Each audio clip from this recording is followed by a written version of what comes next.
Whatever you want. Hi, my name's Oli, and I'm representing the Audio Tech Committee on showing you how to use the remote broadcast suitcase, the Zoom recorder, which should get your signals ready to broadcast up until the point of the computer. If you have any questions about how to use Nicecast or any other broadcasting software, talk to Garrett or Julian in WebTech. So I'm going to explain to you all the pieces that you might use in any live broadcast situation and the suitcase they're contained within. So the first thing you'll need to do is check out a Zoom recorder and the suitcase on the Hollow Earth Radio DJ calendars.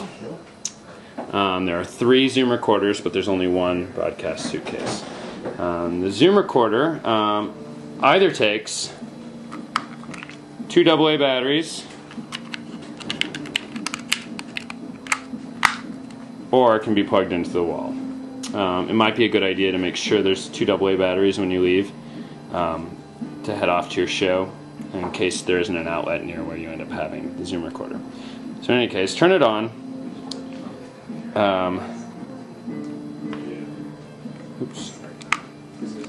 Turn it on. Goes through its little startup here.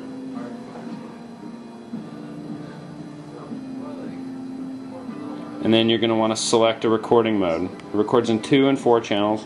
For our purposes, record in 2 channel. And these 2 lights on the side, rear and front, will only light up when it's in 2 channel. So if you're close to the stage, I would use the rear. And that means you have to have the rear of the Zoom recorder facing the band.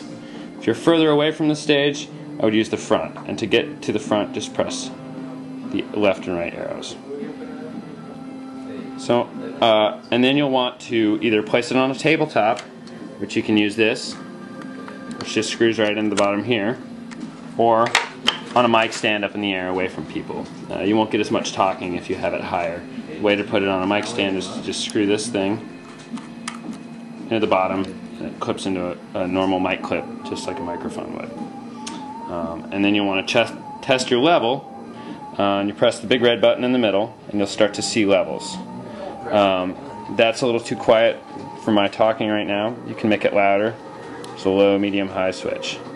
That seems to be loud enough for my talking right now. You don't want it to get too close to this edge. If it gets too close, it'll distort. If it's a really loud rock band, you probably should just keep it on the low.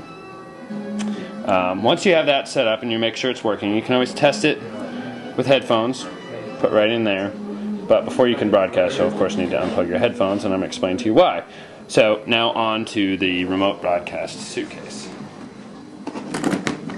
In here are the following. There will be a list inside saying what should be in here. It would be good for you to go over it before you leave to make sure everything you need is going to be in there. You may want to grab an extension cord, but at least you'll have a power strip here, which you can plug your laptop and the mixer, which you'll need to get your signals onto the computer. You'll need a power cord for the mixer, which looks like this. There's 6 mic cables. They're also referred to as XLR cables. 6 of them. 3 of what are called DI boxes. And then 2 cables that have an 1/8" stereo plug on one end and 2 1/4" mono plugs on the other end. And you'll use one of these to go from the Zoom recorder, which you'll basically be using as a microphone, but you'll also have it recording, which will give you a backup in case your computer crashes. So just plug this into the headphone jack, and if you happen to have this close to where you can have the mixer in your computer, and where you'll be broadcasting from, you can just plug these 2 cables directly into one of the stereo channels. And gray is left, but it's labeled, well, it's labeled tip in this case, but gray is left, and orange is right. You want to make sure this button is down. You want to make sure these 3 blue faders are pointed straight up, 2 purple faders are pointed all the way to the left, and the black fader is pointed right in the middle. You'll want to make sure the mute button is off and it's up when it's not muted.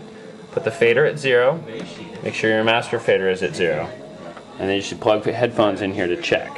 If it sounds funny, you need to go back to the Zoom recorder and make sure it's not clipping there.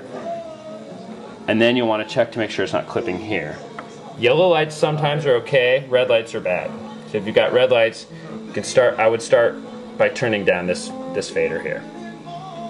So if you aren't close enough, I'd say probably, well, however long this cable is. If this cable that's in here is too short, then what you have to do is use two of these. And basically, you plug the left into one of them. It says in and out. They're not right over the jacks, but the one furthest this side where it says in. You want to make sure this switch initially is on 0 on both of them. And then you want to make sure this is on ground on both of them. Then you'll take two mic cables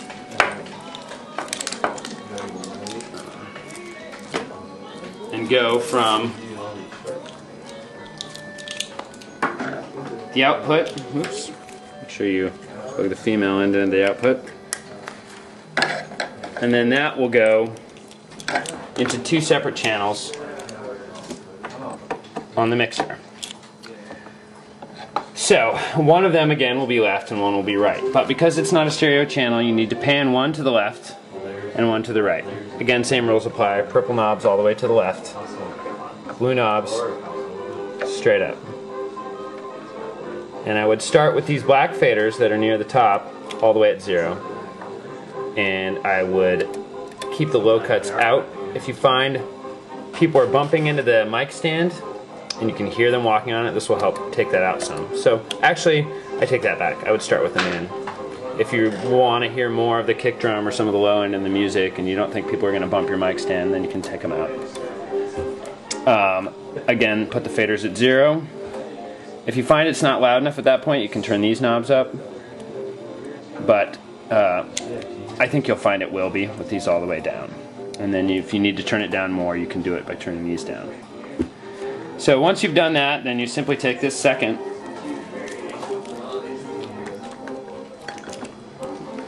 cable and you'll go from the main outs, which, let's see, the main outs are XLR, so you'll actually use control room out. And again, gray is left, orange is right. Your master output will then be, you want to make sure this button that says main mix is down, and this will now be your output to your computer. It's control room headphones. And then again, you can adjust accordingly if you need to, if it's too loud in your computer, but you can also make the adjustments within the computer as long as you don't have any clipping on either the mixer or the Zoom recorder. So let's see, let's go over this again. Make sure you're getting a good signal here by plugging your own headphones in there. If it doesn't sound distorted and it sounds okay. I don't know if I mentioned you should probably have your own pair of headphones that cover your ears. The reason that they're headphones that cover your ears are better is because they block out outside noise. So again, plug it in here, make sure it sounds okay while the band's sound checking or warming up, if that's possible.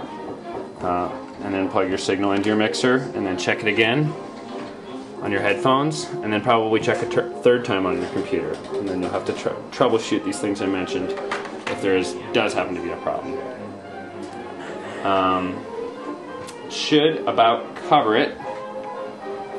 If you have any questions, you can email me, olie@hollowearthradio.org. Thanks. And anytime. Oh, I forgot something. There's a third DI in here.